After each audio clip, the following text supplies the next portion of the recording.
Good morning, happy Friday. We are reading Towers Falling still, and I am reading chapters 4 and 5 today. I hope that you are doing well. Congratulations to Kale for being the one to answer my question from yesterday first, so I'm figuring out how to get something to you in the mail.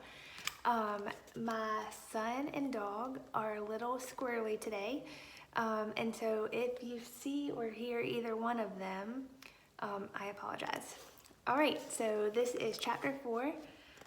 Sometimes it isn't about what you do, it's about what you see. The cafeteria is bustling with little kids opening superhero or My Little Pony lunch boxes.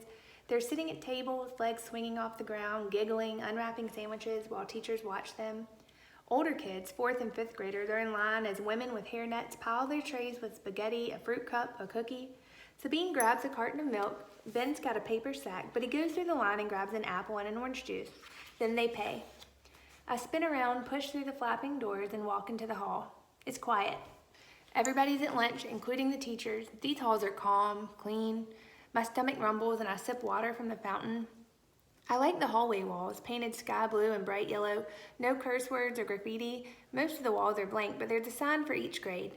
1st grade, Mr. Brennan. 2nd grade, Mrs. Shear. All the way up to 5th grade, Miss Garcia. I think the classes are going to decorate the walls with art and class projects. 5th grade will probably post summer vacation essays. My page will be blank. I walk further down, and on the wall across from the girls' bathroom, there's a world map with colored pens. At the top, the sign reads, Brooklyn Collective Elementary, who we are, where we're from. Blue pens poke New York. Then there's thread like spider webs cutting across the map to new pens, all different colors poking at England, the Dominican, Africa, India, and more. Where are you from? Asked Sabine, appearing next to me. I try to ignore her. Go away, I think. She's munching a breadstick. I'm from Turkey. See, that's my string. I'm not really Turkish. That sounds funny, doesn't it? But my grandparents came from Istanbul. Ben, where are you from? I groaned. Can't you two leave me alone? Arizona. To the side of the map, there are extra pens with strings. Sabine picks a new pen and punches it into New York, then stretches the dangling thread far west to Arizona. Where next? What do you mean? Asked Ben. Your people, I say grouchy. She means where do your people come from? Your heritage, mumbles Sabine, her mouth full of bread. My grandmother was from Mexico. Do you speak Spanish? Asked Sabine, hopeful. No. Too bad. Sabine pokes another pen in Arizona and pulls its thread down to Mexico. Ben and Sabine just stand and stand, saying nothing, driving me crazy. Ben's blinking, his palm touching Mexico. This is stupid, I say, sappy like syrup. Better than sour, quips Sabine. Deja, I bet you're from Africa. No, I'm from Brooklyn. Muntu is from Africa, says Sabine. Nigeria, I think. He's a 4th grader. I meant long ago, murmurs Ben. You mean slavery. How come every white person sees a black person and thinks slavery? Well, you're African American, aren't you? Yes, but I'm Jamaican too. My ma's from Jamaica. Oh, says Sabine, we don't have Jamaica. Let's stick an orange pin there. Ben holds out a sandwich. Tuna, he says, not looking at me, just studying the map. I lick my lips. I didn't have breakfast. You can have my cookie, says Sabine, pulling it from her pocket. Chocolate chip. My favorite. Ma says I'm not supposed to take anything from anybody, but I don't think Ben and Sabine count. They're kids, nobodies. I bite the sandwich, tasting sweet pickle in the tuna. Immigration, Ben murmurs, 4th grade. America is a land of immigrants, our book said. I scowl at know-it-all Ben. Some were forced. Slaves, Sabine nods. Apache. I might have said that wrong, I apologize. They were overrun, killed, their land stolen. Sabine and me look both at Ben. With his index finger, he pushes his glasses high on his nose. At my old school, we always talk about who was already here in America. I never thought about that, I say, and I haven't. Why should I care anyway? Knowing about Apache doesn't buy me lunch.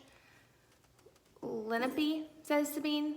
3rd grade, we did a study unit. Lenape first settled what we call New York. Any Lenape go to this school, I ask, scowling. No, says Sabine, but it seems like everyone else in the world does. I stare at the map.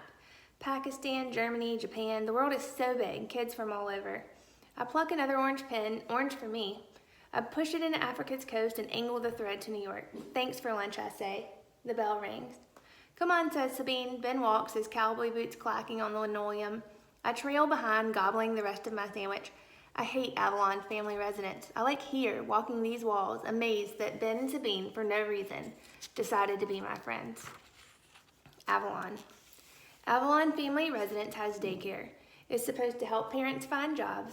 I pick up Raymond, who has green finger paint on his shirt, and Lita, who sucks her pink pacifier. I take the pacifier away. Lita wailed, Deja, Deja. Okay, but you're almost 3. Not care, says Lita, sucking the rubber loud and furious. I lift Lita onto my hip. I grab Raymond's hand. Why don't you wear an apron? I painted a monster. Pop's going to shout monster when he sees how dirty you are. Ray's face droops. Lita stops sucking. I'm sorry. I shouldn't have scared them. Pop doesn't hit, but he's still scary when he's mad. And he can be mad about anything. Coffee too cold, rain or no rain, wind too little or too much, even paint on a shirt. When something needs cleaning, Ma, tired, looks at me. I clean the mess, but I don't mind. Here, I've got a cookie. I pull it out of my pocket and it all crumbles. Ray and Lita don't care. We sit on the steps outside Avalon Family Residence. There's no air conditioning inside, and even though the sun beats on us hard, we'll stay on the steps until Ma gets home. Pop might be upstairs, but he might be dreaming hard, his head hurting like it's going to explode. It's best to stay outside. No one soothes Pop better than Ma. Me, I watch over Ray. He leaps up and down the steps with some other boys, and I watch to make sure he doesn't get hurt and doesn't get bullied. There are all kinds of folks milling about, some outdoors, some indoors, some curse, some just talk. All kinds of families, small ones, large ones, all colors, without an apartment or house. Some are clean but a bit shabby, like me, Ray, and Lita. A few are a mess, dirty, stinky, loud, drinking beer wrapped in a paper bag. I'm glad Pop doesn't drink. No one's supposed to drink at Avalon. I pat Lita's head. Want a story? She snuggles into my lap like a baby doll.